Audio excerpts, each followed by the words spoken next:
The economy is strong. You hear it on the radio, driving to a job that doesn't quite cover your life. Inflation is cooling. You hear it in the checkout line, watching the total climb past what you walked in planning to spend. Consumers are resilient. That one's about you. You're the resilient consumer. And you've started to notice that resilient is just the word they use for people who have no choice but to keep absorbing it. The numbers on the screen are green. The numbers in your account are red. And somewhere in the gap between those two truths, a quiet, ugly thought has started to grow. Maybe the problem is me. It isn't. Let me show you why. The math that doesn't work. Start with the cart. You used to fill it without watching. Now you do math down every aisle, running a total in your head, putting the name brand back, telling yourself you didn't really want the thing you wanted. You get to the register braced, the way you brace for bad news, and the number still lands harder than you planned for. The raise came last spring. You were proud of it. Then rent went up, and the car insurance went up, and the same groceries went up. And by summer, the raise was just a number on a pay stub that had already been spent before it arrived. You didn't get ahead. You ran in place, faster, for the privilege of staying exactly where you were. You haven't taken a real vacation in years. You've gotten very good at saying, "We already ate," at "I'm not that hungry," at "Let's just stay in." You time the gaslight. You know which bills can slip a week and which ones bite. You have a number in your head. The one bill, the one breakdown, the one bad month. That would take the whole thing down. For most people right now, that number is around $400. You know it because you've stared at it. This isn't reckless spending. You're not buying yachts, you're buying groceries, and the math still doesn't work. The gaslighting. So you look up because surely someone sees it, and the headlines say the opposite of your life. Strong jobs report, markets at record highs, spending is up, which somehow gets reported as good news, and never as people are putting survival on credit. An expert in a nice studio explains calmly that the data is excellent and the consumer is in great shape. You look back down at your account. You look back up at the screen. Down, up. And the dissonance does something to you that's worse than the bills themselves. It makes you feel insane. Like everyone else got a memo you didn't. Like maybe you're just bad at this. Bad at budgeting, bad at adulting, bad at the one thing everyone else apparently figured out.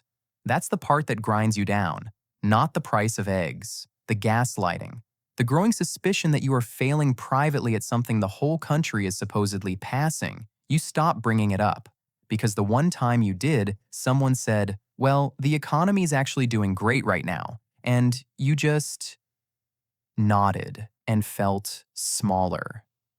Here's what I need you to hear.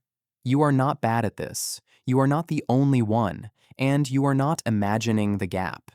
It has a shape, and the people who measure feelings for a living have measured it. While the official numbers glow green, how people actually feel about the economy has been sitting down at levels we usually only see in the middle of a genuine recession.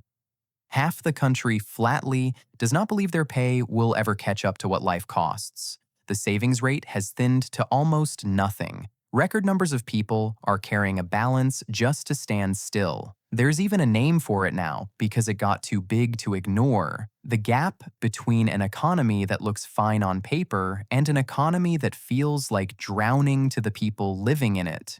Read that again. It has a name, which means it is not a personal failing. It is a documented, widespread named experience, and you have been quietly blaming yourself for a thing that millions of careful, hardworking people are feeling at the exact same time. The relief in that is real, but relief isn't the answer, because knowing you're not alone in the water doesn't get you out of it. So why does the gap exist at all? Why can the economy be strong and your life be sinking in the same week? Because they are not measuring the same thing. The official economy measures totals, aggregates. The stock market, which mostly reflects the wealth of people who already own a lot. Total spending, which goes up even when that spending is panic on a credit card. Averages, and an average is a cruel number Because a handful of people doing extraordinarily well can drag the average up while the middle quietly slips down beneath it. Your economy measures one thing: can you absorb what's coming? And those two questions have completely come apart. The headline can hit a record on the same morning your account hits zero, and both numbers are technically true. They're just true about different worlds. And here's the quiet, hard part nobody puts on the screen. The high prices didn't spike and snap back. They calcified. They became the new floor.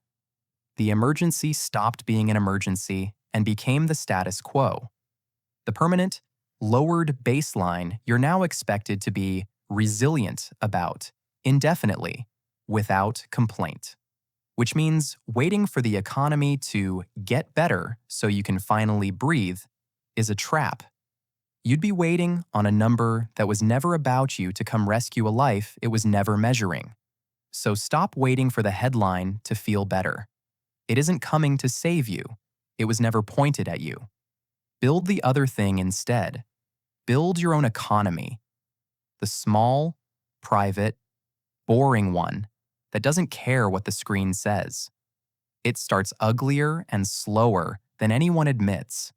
A real cushion, money that is actually yours and actually reachable.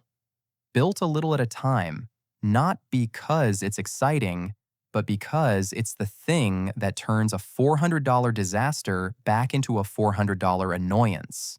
That cushion buys you something the economy can't take and can't grant. The ability to say no, to wait, to not panic. Then, over years, a piece of something real, a stake in a business that earns whether the headlines are green or red. A place that pays you rent instead of charging you it. A skill so specific that no quarterly report decides whether you keep eating. Things you own, not things you rent, not things you finance, not a lifestyle borrowed against a future raise that already got eaten. Because the whole trap is this. When your survival depends on the macro economy, you live and die by a number you don't control and they don't measure honestly. When you own a floor of your own, the headline becomes background noise. The economy can do whatever it wants up there. Your floor is down here, and it's yours, and it holds. You will not build it in a month. You build it the way the gap was built, quietly, slowly, while no one is clapping. One boring decision at a time for years, until one day the radio says, the economy is strong, and, for the first time, you don't flinch. So here's where you are. It's still the same checkout line. The total still climbs. The radio still says everything's fine, and your account still says otherwise, and both are still technically true. But the thought is different now. It's not what's wrong with me. It's nothing is wrong with me, and nothing is coming to fix this from up there. So I'll build it down here, where I actually live. The economy was never going to feel better on its own, and the day it finally recovers on paper, you might not feel that either, because by then, you'll have stopped waiting on their number and started standing on your own.